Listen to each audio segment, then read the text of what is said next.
Hello viewers, SBT Bangla সকলকে স্বাগতম। আজকের ভিডিওতে আমরা দেখব কিভাবে নতুন করে স্পোর্টসে রেজিস্ট্রেশন করতে হয়। তো প্রথমে একটি ব্রাউজার ওপেন করে নিব। আমি গুগল ক্রোম ব্রাউজারটা ওপেন করে নিলাম। এখন সার্চ বারে আমি লিখব নতুন করি NOTUN নতুন করে স্পোর্টস, এখানে ক্লিক করলাম। এটা হচ্ছে নতুন করে স্পোর্টসের ওয়েবসাইট। সেই ওয়েবসাইট থেকে আমরা নিবন্ধন করতে হবে।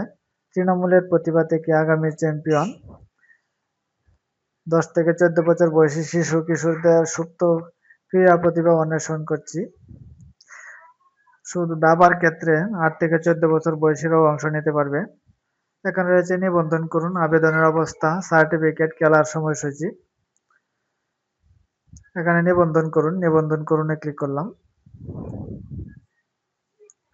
রেজিস্ট্রেশনের আগে পড়ুন অংশগ্রহণের বয়সসীমা। সকল ইভেন্ট বালক বালিকা 10 থেকে 14 বছর বয়সী ছাত্রছাত্রী। জন্ম তারিখ 1 সেপ্টেম্বর 2012 থেকে 31 আগস্ট 2016 এর মধ্যে হতে হবে। শুধুমাত্র দাবা ইভেন্ট 8 থেকে 14 বছর বয়সী ছাত্রছাত্রী। জন্ম তারিখ হতে হবে 31 সেপ্টেম্বর 2012 থেকে 31 আগস্ট 2018 এর মধ্যে হতে হবে। আবেদনের জন্য প্রয়োজনীয় কাগজপত্র: অনলাইন ভেরিফাই জন্ম নিবন্ধন সনদ লাগবে, শিক্ষা প্রতিষ্ঠান প্রদানের প্রত্যয়নপত্র লাগবে, সদ্য তোলা পাসপোর্ট সাইজের রঙিন ছবি লাগবে। মাধ্যমিক স্কুলের ক্ষেত্রে 6ষ্ঠ থেকে 8ম শিক্ষার্থীদের জন্য অতিরিক্ত লাগবে 6ষ্ঠ বা 8ম শ্রেণীর ভর্তি রেজিস্ট্রেশন কার্ড। তারপরে স্কুলের প্রধান শিক্ষক কর্তৃক বর্তমান শ্রেণীর স্টুডেন্ট লিস্টের কপি, কাট লিস্ট।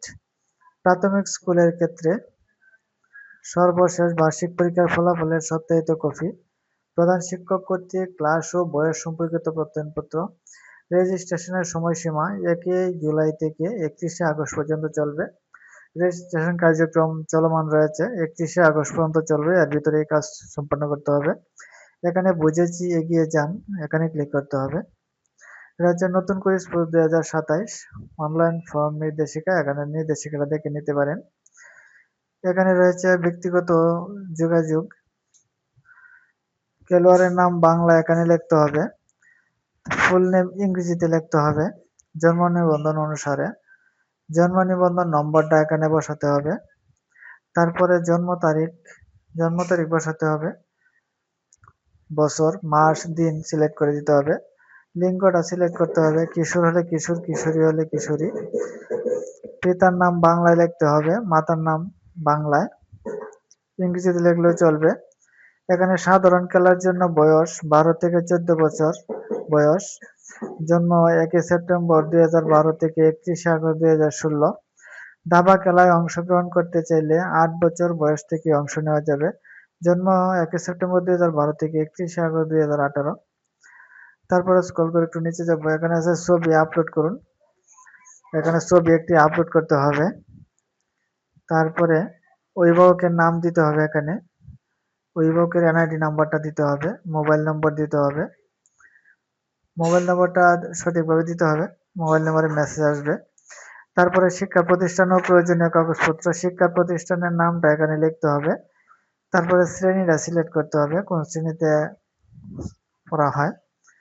তারপরে রোল নম্বরটা দিতে হবে। এখানে জন্ম নিবন্ধনটা আপলোড করতে হবে। প্রথমেই কিন্তু 1 কপি ছবি, জন্ম নিবন্ধন, অভিভাবকের এনআইডি, শিক্ষা প্রতিষ্ঠানের প্রত্যয়নপত্র, তারপরে 6ষ্ঠ বা 8ম শ্রেণীর রেজিস্ট্রেশন কার্ড, তারপরে বর্তমান শ্রেণীর সত্যায়িত স্টুডেন্ট লিস্টের কপি। এগুলো আগেই স্ক্যান করে একটি ফোল্ডারে রাখতে হবে এবং এক এক করে আপলোড দিতে হবে। সোর্স ফাইলে ক্লিক করলেই কিন্তু আমার ফোল্ডারটা কোথায় আছে সেটা দেখিয়ে দিতে হবে এবং সিলেক্ট করে ওপেনে ক্লিক করতে হবে। ওপেনে ক্লিক করলে কিন্তু আপলোড হয়ে যাবে। প্রত্যেকটা ফাইল কিন্তু 2 মেগাবাইটের ভিতরে হতে হবে, এর বেশি হলে নেবে না। এখানে রয়েছে স্থায়ী ঠিকানা। স্থায়ী ঠিকানাটা সিলেক্ট করতে হবে। এখানে সিলেক্ট করে দিবেন বিভাগটা। তারপরে জেলা সিলেক্ট করে দিবেন, উপজেলা সিলেক্ট করে দিবেন, ইউনিয়ন সিলেক্ট করে দিবেন। সেম খেলার স্থানটাও বিভাগ সিলেক্ট করে দিবেন, জেলা সিলেক্ট করে দিতে হবে, উপজেলা সিলেক্ট করে দিতে হবে, ইউনিয়ন সিলেক্ট করে দিতে হবে। এগুলো সিলেক্ট করে দেওয়ার পরে এখানে ক্রীড়া ইভেন্ট নির্বাচন, ইভেন্ট 1, ইভেন্ট 2, ইভেন্ট 2 লো চিক, ইভেন্ট 1 এখানে 10টা ইভেন্ট রয়েছে। Football, cricket, kabaddi, athletics, badminton, দাবা, মার্শাল আর্ট, সাঁতার, ভলিবল, টেবিল টেনিস।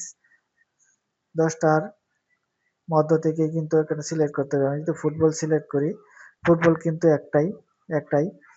তারপরে যদি আমি ক্রিকেট সিলেক্ট করি, একটি। তারপরে কাবাডি সিলেক্ট করলে একটি। যদি আমি অ্যাথলেটিক্স দেই, অ্যাথলেটিক্সের ভিতরে কিন্তু উপবিভাগ রয়েছে। সর্বোচ্চ 2টি উপবিভাগে অংশগ্রহণ করা যাবে। আমি যদি অ্যাথলেটিক্স দেই, তাহলে 2টা খেলায় কিন্তু অংশগ্রহণ করা যাবে। 100 মিটার দৌড়, 200 মিটার দৌড় এবং লং জাম্প, 3টার থেকে যে কোনো 2টাতে আমি অংশগ্রহণ করতে পারবো। আবার যদি ফুটবল দেই, তাহলে একটি খেলাতে কিন্তু অংশগ্রহণ করা যাবে। এখানে কিন্তু একের অধিক কিছু কিছু আছে, যেমন মার্শাল আর্ট, এখানে কিন্তু একের অধিক আছে। সবগুলোতে কিন্তু 2টা ইভেন্টে কিন্তু আমরা অংশগ্রহণ করা যাবে। তারপরে যদি আমি দিই সাঁতারেও কিন্তু 4টা খেলা আছে সাঁতারের, যে কোনো 2টিতে অংশগ্রহণ করা যাবে। এরকম আছে দাবা একটি, ভলিবল একটি।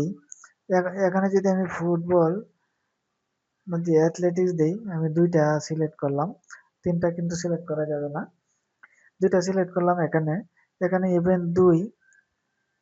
এখানে যদি আমি ফুটবল দিই, তাহলে কিন্তু একটি হচ্ছে। তাহলে আমার খেলা হচ্ছে অ্যাথলেটিক্সে 2টি, ফুটবল একটি, 3টি কিন্তু হইতেছে। আমি আবার সাঁতার দিই, এখানেও কিন্তু 2টাতে ক্লিক করা যাবে। তো 2টা সাইডটা হয়ে যেতেছে কিন্তু। যেগুলো উপ আছে, এগুলো উপবিভাগ কিন্তু 2টা করে, যে কোনো 2টা করে সিলেক্ট করতে পারবেন। আর যদি আপনি অ্যাথলেটিক্স না দিয়ে যদি ফুটবল দেন, এখানে যদি আপনি ক্রিকেট দেন, তাহলে 2টাতেই কিন্তু অংশগ্রহণ করা যাবে। যেগুলো উপবিভাগ আছে, এগুলো কিন্তু আপনি 2টাই কিন্তু সিলেক্ট করে দিতে পারবেন। তারপরে আবেদন জমা দিন এবং সংরক্ষণ করুন। এখানে ক্লিক করলে কিন্তু আবেদনটা জমা হয়ে যাবে।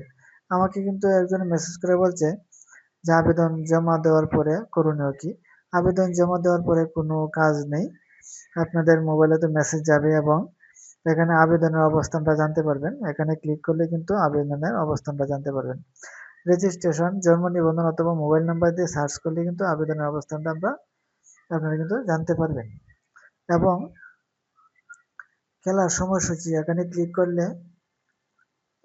করলে খেলার সময়সূচিটাও জানতে পারবেন। বিভাগ সিলেক্ট করতে হবে, জেলা সিলেক্ট করতে হবে, উপজেলা সিলেক্ট করলে খুঁজুন ক্লিক করলে কিন্তু উপজেলায় কত তারিখ খেলাটা, এটা কিন্তু জানা যাবে। হ্যালো ভিউয়ার্স, আজকের ভিডিওটা এ পর্যন্তই ছিল। নতুন করে স্পোর্টসের নিবন্ধন কিভাবে করবেন, কি কি ইভেন্ট রয়েছে এবং খেলার সময়সূচি এবং আবেদনের অবস্থাটা কিভাবে জানবেন, সেটুকুই দেখানো হয়েছিল।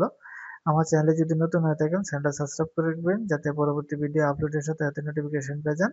ওকে, থ্যাংক ইউ, ধন্যবাদ।